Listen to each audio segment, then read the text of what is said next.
नमो बुद्धाय। पुराने समय की बात है।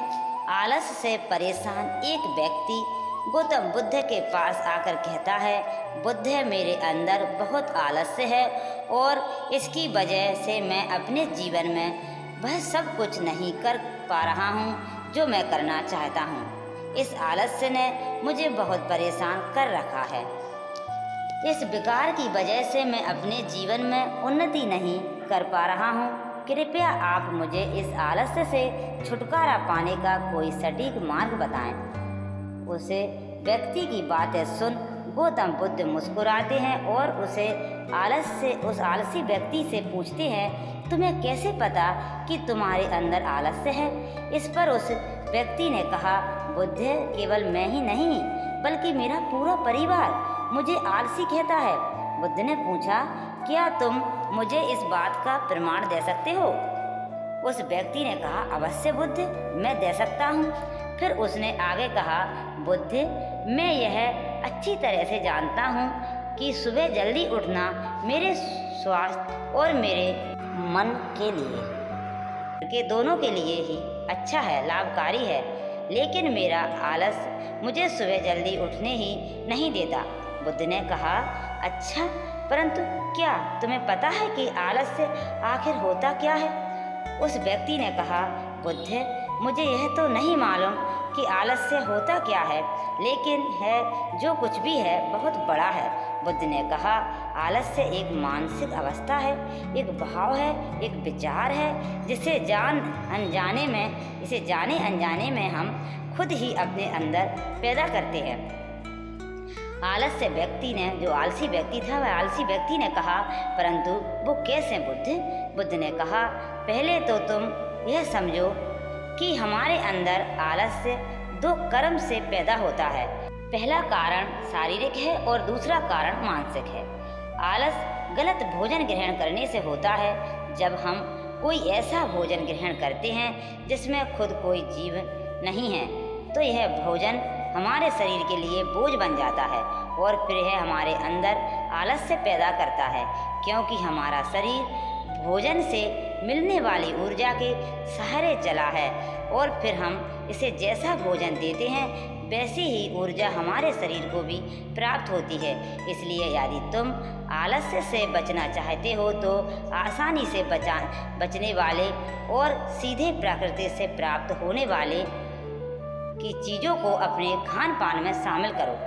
शरीर को स्टार व आलस्य के अन्य कारण हैं गलत तरीके से चलना, गलत तरीके से बैठना और गलत तरीके से लेटना। गौतम बुद्ध ने आश्रम के भिक्षुओं की तरफ इशारा करते हुए उसे आलसी व्यक्ति से कहा, यदि तुम ध्यान से देखो तो इन भिक्षुओं के चलने, बैठने और लेटने की अवस्थाओं में एक विशेष प्रकार का संतुलन नजर आएगा। जब ये चलते हैं, इनके पैरों के बीच एक तालमेल होता है। जब ये बैठते हैं तो ये बिल्कुल सीधे बैठते हैं और जब ये लेटते हैं तो इनका शरीर बिल्कुल स्थिर होता है। इनके शरीर के किसी भी अंग पर कोई तनाव नहीं होता। इसकी वजह से ये भी गहरी और आरामदायक नींद ले पाते हैं। उस व्यक्ति ने पूछा, बुद्ध, क्या पर्याप्त नींद लेना भी इतना ही जरूरी है? बुद्ध ने कहा, ना कम ना ज़्यादा, हमेशा ही पर्याप्त नींद लेना लाभकारी होता है। अगर तुम आज रात पर्याप्त नींद नहीं लेते तो कल का तुम्हारा पूरा दिन थकान और आलस्य से भरा होता है। इसलिए पर्याप्त नींद भी उतनी ही जरूरी है।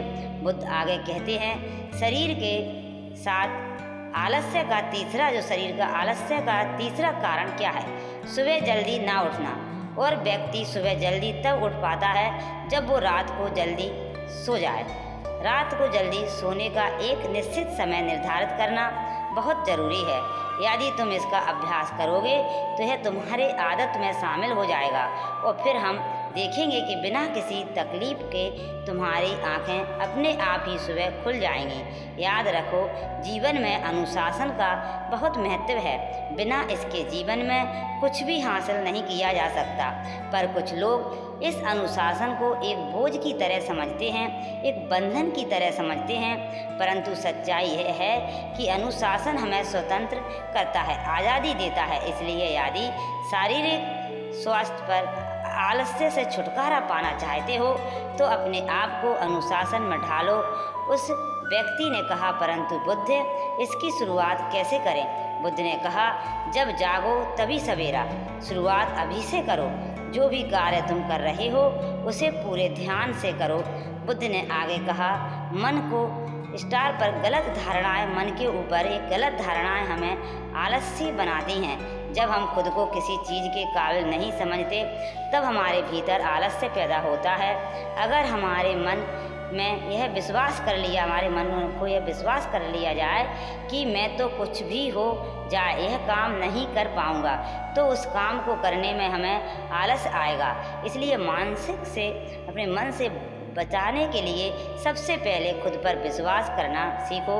मानसिक आलस्य का दूसरा कारण है छोटी सोच वाले और आलसी व्यक्तियों के साथ रहना।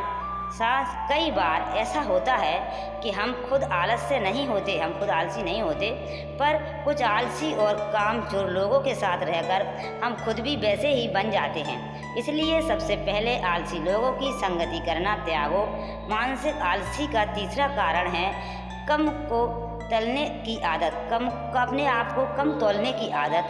यह आलस्य करने का सबसे ज़रूरी कारण है। शुरुआत में तो हमें पता नहीं चला, मगर धीरे धीरे यह आदत हमारे अंदर घर कर जाती है और यह एक अकेली आदत ही किसी की भी ज़िंदगी बर्बाद करने के लिए काफ़ी है। इसलिए जो काम आज किया जा सकता है उसे कल पर कभी ना टालें। बुद्ध ने आगे कहा, मानसिक आलस्य का चौथे जो कारण है वह लक्ष्य का स्पष्ट ना होना।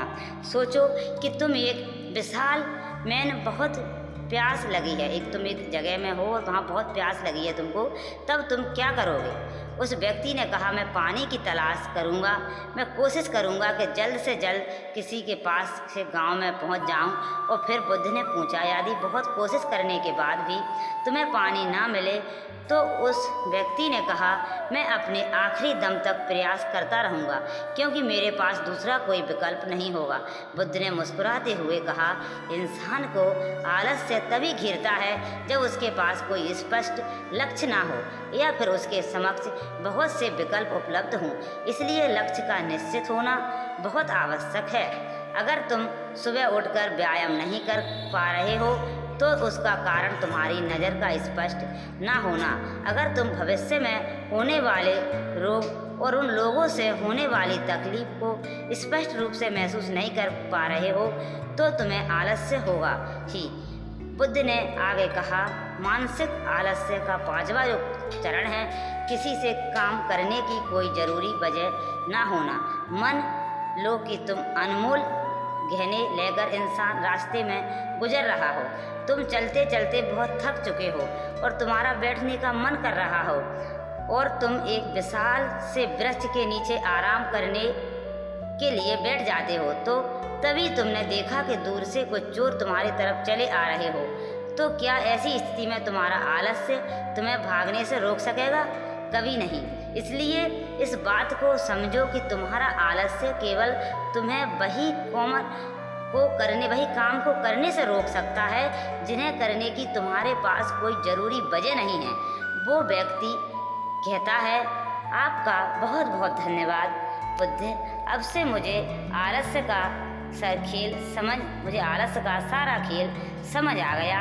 फिर बुद्ध कहते हैं, मेरी एक बात हमेशा याद रखना, जहाँ भी स्पष्ट है और उसे काम को करने की कोई ज़रूरी वजह है वहाँ आलस्य भटक भी नहीं सकता। उम्मीद है कि आज की यह कहानी आपको पसंद आई होगी। वीडियो पसंद आया हो तो चैनल को सब्सक्राइब और वीडियो को लाइक करें और शेयर ज़रूर करें। धन्यवाद।